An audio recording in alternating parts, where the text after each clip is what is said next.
عود ماليزي، عود غابة، في من الكسرات من غابات صباح، وفي منها من ترنجانو.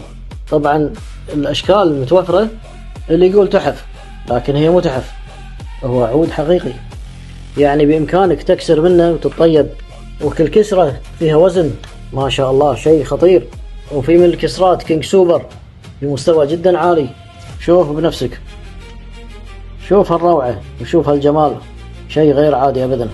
لما أقول بس عود ماليزي واسكت، يعني بصراحة هذا شيء مسكت بروحه.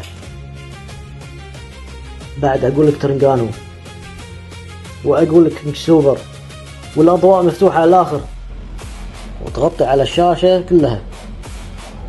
شوف ما شاء الله، شوف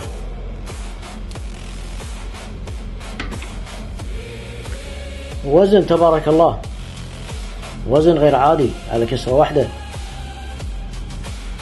فخامة غير عادية على عود غابة من الزمن.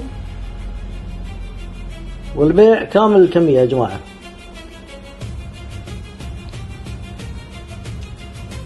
وتعالوا خل أوريكم على كل كسرة تبارك الله. شوف شيء رهيب صراحة، شيء قمة، كسرات في غاية من الفخامة.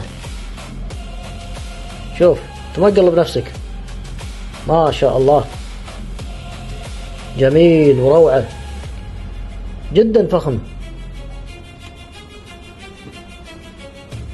شيء يتكلم عن نفسه، ميزك ما شاء الله، مو كسرة عود، أكثر من روعة، فخم جدا ما شاء الله.